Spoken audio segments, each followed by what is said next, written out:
Sir నమస్తే. నమస్తే. Sir intermediate marks రాలేదని చెప్పేసి తల్లి కూతురు ఇద్దరు గొడవ చేసుకొని పొడుచుకొని చంపుకున్నారని చెప్పేసి మనం వింటున్నాం. సో అలాగే కూతురు స్పాట్లో చనిపోయింది అండ్ తల్లి హాస్పిటల్లో ఉన్నారని చెప్పేసి చనిపోయింది. ఇది ఎందుకు జరిగింది? అసలు దీని వెనకాల రీజన్ ఏముండొచ్చు? ఇది ఒక విచిత్రమైన కేసు అయితే, నిజానికి చాలా దురదృష్టకరమైంది కూడా చెప్పుకోవచ్చు, జరగకూడదు.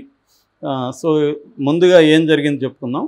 బెంగళూరులో బన్శంకరి అని ఒక ఫేమస్ ఏరియా ఉంది. ఆ బన్శంకరిలో శాస్త్రీనగర్ అనే ఒక చిన్న కాలనీలో పద్మజ అని ఆమె తల్లి, 40 ఏళ్ళ ఆమెకి, కూతురు పేరు సాహితి, 17 ఏళ్ళు. ఈ అమ్మాయి కూతురు వాళ్ళ అంటే పద్మజ వాళ్ళ హస్బెండ్ 2 ఏళ్లకు ముందు చనిపోయారు. సో కూతురు తల్లి ఉంటున్నారు.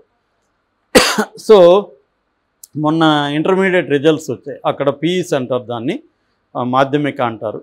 సో ఆ PEC results, second year results వచ్చాయి. ఈ అమ్మాయికి తక్కువ మార్కులు వచ్చింది.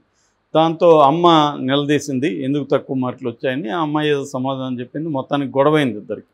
ఆ గొడవలో ఎవరు ముందు కత్తి తీసుకున్నారు అనేది కరెక్ట్గా తెలీదు. మొత్తానికి ఒక వెర్షన్ ఏమో తల్లి కత్తి తీసుకొని పొడిచిందని, ఇంకొక వెర్షన్ ఏమో కూతురు కత్తి తీసుకొని పొడిచిందని అంటున్నారు. సో ఏదేమైనా మొత్తానికి ఇద్దరు కూడా 2 కత్తులతో పొడుచుకున్నారు. పొడుచుకుంటే దీనికి కూతురు 17 ఏళ్ళ అమ్మాయి కాబట్టి తల్లి కొంత బలంగా ఉంటుంది. ఆ కూతురు ఫోటోలో చూస్తే కూడా వీక్గా ఉంది. సో కూతురు స్పాట్ డెడ్, అక్కడే చనిపోయింది. ఈ అరుపులకి పక్కన నరేష్ అనే ఒక అతను పరిగెత్తుకుంటూ వచ్చాడు. చూస్తే అమ్మాయి చనిపోయింది, ఈమెమో బ్లడ్లో ఇది చేస్తుంది, చివరి దీంట్లో ఉంది. సో అతను ఇమ్మీడియట్గా అక్కడ పోలీసులకి ఎమర్జెన్సీగా ఫోన్ చేస్తే వాళ్ళు హాస్పిటల్కి తీసుకెళ్తే బ్రాడ్ డెడ్ అని డిక్లేర్ చేశారు కూతుర్ని. ఆల్రెడీ చచ్చిపోయిన శవాన్ని తీసుకొచ్చారని. ఈమెకు మాత్రం ఇప్పుడు ఇంటెన్సివ్ కేర్లో ట్రీట్మెంట్ జరుగుతుంది. సో పక్కన వాళ్ళు చెప్పిందే, ఇప్పటికి ఈమెకు కూడా మాట్లాడే పరిస్థితి రాలేదు కాబట్టి ఆమె స్టేట్మెంట్ ఇవ్వలేదు. సో పక్కన చుట్టుపక్కల ఇళ్లల్లో వాళ్ళు బంధువులు చెప్పింది ఏంటంటే, వీళ్ళిద్దరి మధ్య ఎప్పటి నుంచో గొడవలు ఉన్నాయి, ముఖ్యంగా చదువుకు సంబంధించి గొడవలు ఉన్నాయి. ఈమె కూడా తల్లి కూడా చాలా అగ్రెసివ్గా ప్రవర్తిస్తుంటుంది కూతురు పట్ల, చాలా తిడుతుంటుంది, కొడుతుంది అప్పుడప్పుడు. సో ఆ అమ్మాయి కూడా తిరగబడుతూ ఉంటుంది. ఇదంతా కామనే మామూలుగా. అయితే ఇట్లా వైలెంట్గా వీళ్ళిద్దరూ ఎప్పుడు చేసుకుని చూడలేదు. మరి ఏం జరిగిందనేది మాకు తెలీదు అని చెప్తున్నారు.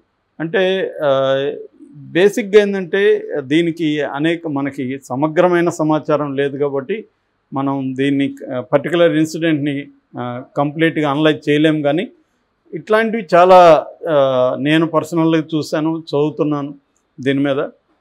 అంటే దీంట్లో ఒకటి ఏంటంటే, మనకి ఎడ్యుకేషన్ సిస్టము ఎలా అయిపోయిందంటే మార్కుల చుట్టూనే తిరుగుతుంది. మార్కులు సాధించకపోతే ఇంక ఫెయిల్యూర్ లైఫ్లో అన్నట్టుగా జరుగుతుంది. ఇది ఒక పేరెంట్ నుంచి ఇంకొక పేరెంట్, అలాగా అందరికీ ఇది ఒక అంటువ్యాధిలాగా వచ్చేసింది. సో దానికి కారణం ఏంటంటే, ఎడ్యుకేషన్ అనేది కాస్ట్లీ అయిపోయింది. నువ్వు ఇన్వెస్ట్ చేస్తున్నావు. ఇప్పుడు ఎల్కేజీ అంటే ₹1,00,000 2,00,000 కూడా ఫీజులు ఉన్నాయి. సో ఇప్పుడు అంత కట్టినప్పుడు ఎక్స్పెక్టేషన్స్ కూడా ఎలా ఉంటాయి పిల్లల మీద? నేను ఇంత ఇన్వెస్ట్ చేస్తున్నాను, రిటర్న్స్ ఎప్పుడైనా అది బిజినెస్ అయిపోయినప్పుడు మనం ఎంత పెట్టుబడి పెడితే దాని లాభాలు ఎంత ఉంటుంది అనేది బిజినెస్లో ఆలోచిస్తాం.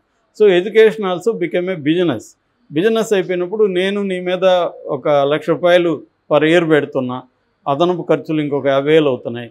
సో 1,50,000 నీ మీద పెడుతున్నావు కాబట్టి నువ్వు క్లాసుకు ఫస్ట్ రావాలి, లేకపోతే అట్లా ఎల్కేజీ నుంచి ప్రెజర్. ఇప్పుడు మేము చదువుకున్నప్పుడు అదేం లేదు. నేనైతే ఫస్ట్ చింత చెట్టు కింద చదివాను, ఫస్ట్ క్లాసు. సో ప్రెజర్ లేదు, మాకు ఎక్కువ ఆటలు పాటలకు టైం ఉండేది. ఇవాళ అది లేదు. ఇవాళ ఎంతసేపు ఆ ప్రెజరు ఎల్కేజీ దగ్గర నుంచి స్టార్ట్ అవుతుంది. సో పిల్లల మీద విపరీతమైన ప్రెజర్ ఉంటుంది. అందరూ కూడా క్లాస్ ఫస్ట్ రాలేరు, సెకండ్ రాలేరు కదా. ఫస్ట్ అంటే ఒకరే కదా ఉంటారు, మిగతా వాళ్ళు ఏం చేయాలి? సో ఇటువంటి అంటే ఇప్పుడు ఏంటంటే లైఫ్లో అందరూ క్లాస్కి ఫస్ట్ వచ్చిన వాళ్ళే జీవితంలో ఫస్ట్ ఏమి ఉండరు. చాలాసార్లు క్లాస్కి ఫస్ట్ వచ్చినోడు ఒక టీచర్గానో లేకపోతే చిన్న ఉద్యోగంలో ఉంటారు. లాస్ట్ వచ్చిన వాళ్ళు కాంట్రాక్టర్ అయిపోయి పొలిటికల్గా మారిపోయి వాడు కోట్లు సంపాదించిన వాళ్ళు బోల్డ్ మంది కేసులు వింటాం. అదేదో సామెత ఉంది, ఫస్ట్ వచ్చినోడు లాస్ట్ వచ్చినోడు కంపెనీ పెట్టాడు, ఫస్ట్ వచ్చినోడు వాడి కంపెనీలో పనిచేస్తున్నాడు అని. సో ఇలాంటివి చాలా చూస్తుంటాం మనం. కాబట్టి ఏమవుతుందంటే ఈ ప్రెజర్ అనేది పేరెంట్స్ మీద ఉంది, పిల్లల మీద ఉంది. దానికి మూలం వచ్చి education became a business model. So దీంట్లో ప్రాబ్లం ఉంది. ఇక్కడ పేరెంట్స్ని మనం తప్పుపట్టలేం, వీళ్ళని తప్పుపట్టలేం. రెండోది ఏంటంటే single women single parent. Single female పేరెంట్కి ఇంకా ప్రెజర్ ఎక్కువ ఉంటుంది. ఎప్పుడైనా బర్త్ ఉంటే బ్యాలెన్స్ చేస్తాడు. ఇప్పుడు అందుకనే తల్లిదండ్రులు ఎందుకు అవసరం పిల్లలకంటే, ఒకరు అగ్రెసివ్గా ఉన్నా ఇంకొకరు బ్యాలెన్స్ చేసి వారించి అమ్మిని తెలియ నువ్వు రా అని చెప్పి తీసుకెళ్ళి ఐస్ క్రీమ్ తినిపించి కాసేపు అయినా నువ్వు కూడా ఇలా ఉండొద్దు, నువ్వు కొంత బాగా చదువుకోవాలి అని ఆ బ్యాలెన్సింగ్ యాక్ట్ అనేది ఎవరో ఒకరు చేస్తారు. లేనప్పుడు ఏమవుతుందంటే తల్లే 2 పాత్రలు పోషించాలి, తల్లి పాత్ర ఇటు తండ్రి పాత్ర. అది కష్టమైపోతుంది. అందువల్ల సింగిల్ ఫిమేల్ పేరెంట్కి వెరీ వెరీ డిఫికల్ట్ సిచ్యువేషన్. ఆమె ఒక పక్క లైవ్లీహుడ్ చూసుకోవాలి, ఒక పక్క బయట ఆమెకు అనేక సమస్యలు ఉంటాయి. సింగిల్ ఫిమేల్ కాబట్టి వేరే మగవాళ్ళు ఆమెని సెక్సువల్గా అడ్వాన్స్ అవ్వడం కావచ్చు, రకరకాల ప్రెజర్స్ ఆమెకి సమాజంలో కావచ్చు, ఇంట్లో కావచ్చు ఉంటాయి. సో ఈ ప్రెజర్స్ అంతా ఆమెకు అవుట్లెట్ ఎక్కడ చూపించాలి? కూతురు మీద చూపించాలి. కూతురికి కూడా ఏముంటుంది, తండ్రి లేడు, ఈమెమో నన్ను ఎప్పుడు తిడుతుంది, కనీసం నాకు ఆల్రెడీ స్కూల్లో కాలేజీలో ప్రెజర్స్ ఉన్నాయి, ఆ అమ్మాయికి కూడా అమ్మాయి ఇష్యూస్ ఉంటాయి. సో ఇటువంటి ఒక దాని ఏమంటారు టమల్టస్ రిలేషన్షిప్ అంటారు దీన్ని, ఒక సంక్షుభిత సంబంధం. ఈ సంక్షుభిత సంబంధం తల్లి కూతురు మధ్య చాలా మంది మధ్య ఉంటుంది. అంటే ఇది హస్బెండ్ చనిపోయిన తర్వాత అలా అయ్యారా వాళ్ళ తల్లి, లేకపోతే స్టార్టింగ్ నుంచి అలాగే స్టార్టింగ్ అది మనకు తెలియదు. నేను జనరలైజ్ చేసి చెప్తున్నాను, ఎందుకంటే ఈ పర్టికులర్ దీంట్లో మనం రీసెర్చ్ స్టేట్మెంట్ రాలేదు కాబట్టి మనకు తెలియదు. స్టేట్మెంట్ వచ్చినా కూడా ఆమె వెర్షనే వస్తుంది, అమ్మాయి వెర్షన్ రాదు కదా. సో ఇవన్నీ ఏంటంటే ఎవరైనా ఫ్యాక్ట్ ఫైండింగ్ వెళ్ళి సమగ్రంగా పరిశీలిస్తే తప్ప ఈ పర్టికులర్ కేసు గురించి మొత్తం ఇన్ఫర్మేషన్ రాదు. కాకపోతే నేను జనరలైజ్ చేసి దీన్ని చెప్తున్నా అనేక ఆస్పెక్ట్స్ నుంచి. సో ఒక్కోసారి చిన్నప్పటి నుంచి కూడా ఫర్ ఎగ్జాంపుల్ ఫిమేల్ చైల్డ్ వద్దని వీళ్ళు అనుకోవచ్చు పేరెంట్స్. ఫిమేల్ చైల్డ్ పుట్టినాక ఎప్పుడైతే రిలక్టెంట్గా అంటే వద్దన్నా కూడా ఈ అమ్మాయి పుట్టింది, నేను కోరుకోకుండా పుట్టింది అన్నప్పుడు ఆ ఫీలింగ్ కూడా ఎక్కడో చోట రిఫ్లెక్ట్ అవుతూ ఉంటుంది, ఎక్స్ప్రెస్ అవుతూ ఉంటుంది ఫిమేల్ చైల్డ్ మీద. సో అటువంటివి కూడా ఉండొచ్చు. అట్లాగే వీళ్ళిద్దరి మధ్య సంబంధాలను బట్టి కూడా ప్రతి దగ్గర రిఫ్లెక్ట్ అవుతుంది. అంటే ఒక జనరల్ ట్రెండ్, ఒక కాంక్రీట్ మేనిఫెస్టేషన్ అంటారు. అంటే జనరల్ ట్రెండ్ అంటే ఏంటి, తల్లికి బిడ్డకు ఉన్న ఒక యాంటోగనిజం, అంటే ఇద్దరికి మధ్య మంచి సంబంధం లేనప్పుడు అది అనేక చోట్ల అది ఎక్స్ప్రెస్ అవుతూ ఉంటుంది. చిన్న చిన్న విషయాల్లో కూడా ఎక్స్ప్రెస్ అవుతుంది. మామూలుగా మార్కులు తక్కువ వస్తే దానికి చంపుకోవాల్సిన అవసరం ఉందా అనేది ఎవరైనా మనం అనుకుంటాం. కానీ it is not the simple మార్కుల ఇష్యూనే కాదు ఇది, ఇంతకంటే బ్రాడర్ అండ్ డీపర్ ఇష్యూ ఏదో ఉంటుంది వాళ్ళిద్దరి మధ్య.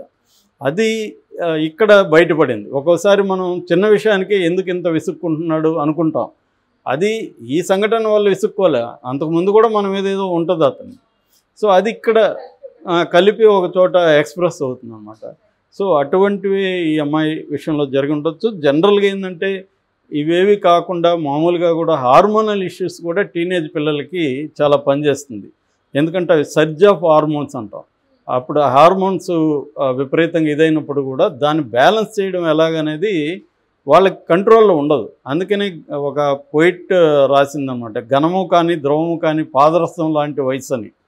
అంటే పాదరసం ఎలాగైతే మెర్క్యూరీ ఎలాగైతే ఒక చోట ఉండకుండా వెళ్ళిపోతుందో అలాగా టీనేజ్ అనేది వెరీ డిఫికల్ట్ థింగ్. ఆ మధ్య రష్యాలో కూడా ఒక సినిమా వచ్చింది, it is not easy to be young అని. అంటే టీనేజ్ అనేది వెరీ డిఫికల్ట్ ఏజ్.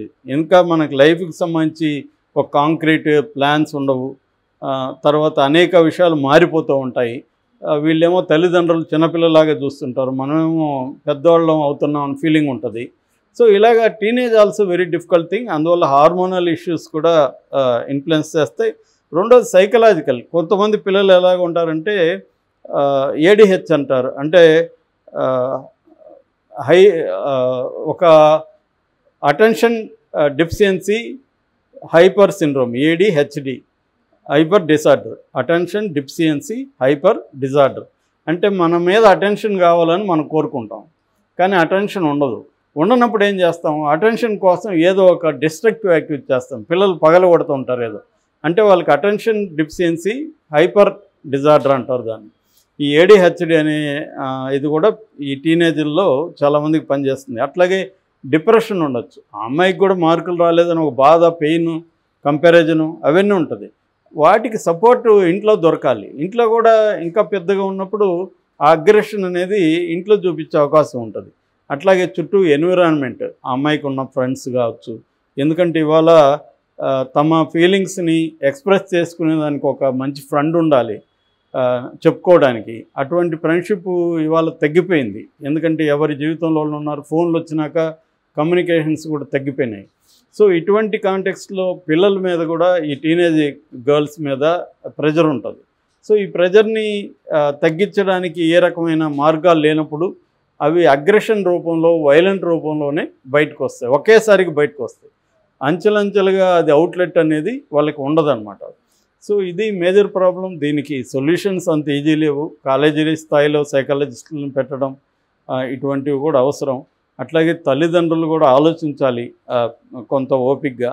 కానీ ఇటువంటి సింగిల్ పేరెంట్స్ విషయంలో కష్టమే. అది ఈజీ షెడ్యూల్ చెప్పలేం మనం ఇక్కడ కూర్చొని.